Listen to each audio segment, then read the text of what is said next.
The new Audi Q6 E-TRON is finally here.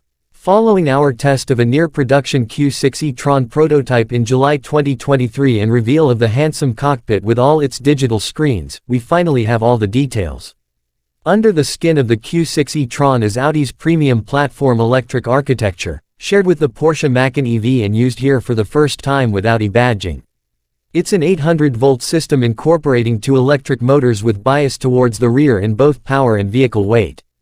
At launch there are two trims, Q6 and the performance-focused SQ6, both using the same 100 kWh 94.9 kWh net battery pack. Sportback trims will come later, and a rear-wheel drive version with a longer range is also in the works. Buyers in North America will enjoy a combined 422 horsepower from the Q6 E-TRON, a modest 40 horsepower bump versus the model sold in Europe. The sportier SQ6 gets 483 horsepower.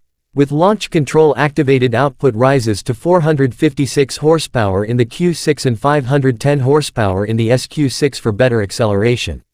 Audi says the Q6 can reach 60 miles per hour in approximately 5.0 seconds using launch control, and if you step up to the SQ6, the time drops to 4.2 seconds. Audi provides an EPA estimate of 300 miles for the standard Q6 E-TRON. Estimates for the SQ6 aren't available just yet. But with both trims using the same battery, it's safe to assume it'll have a bit less range when it's made official later this year. Of greater interest is the Q6 E-TRON's 800-volt charging capability. It can go from 10 to 80% in 21 minutes hooked to a DC fast charger, pulling 270 kilowatts. Audi says the PPE architecture is purpose-built to maximize electric packaging while delivering stout driving dynamics. The control arms are positioned in front of suspension arms for better battery positioning. The steering rack is fixed to a subframe to help enhance control. And to make the most of all that, Audi fits wider tires on the back of the Q6. We experienced this firsthand when we drove the Q6 E-TRON prototype. Despite a chassis that was only 60% tuned at the time, we found the SUV to be nicely balanced in turns while offering a comfortable ride.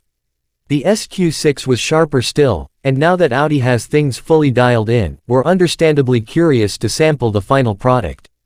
While performance and power are certainly part of Audi's PPE story, the advanced technology baked into the SUV is arguably more important.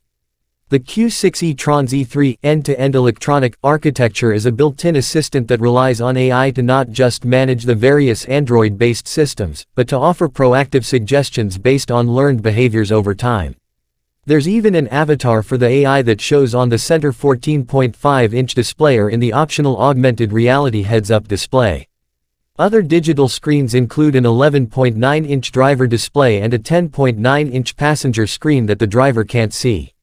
There's also an optional augmented reality heads-up display that shows the driver images displayed on the windshield that appear to be 650 feet in front of the car. The Q6 E-TRON is fully connected with over-the-air updates, and Audi describes the E3 system as future-proof standardized framework. The 2025 Audi Q6 and SQ6 E-TRON will reach dealerships in North America this fall. Pricing for both trims will be revealed closer to the on-sale date.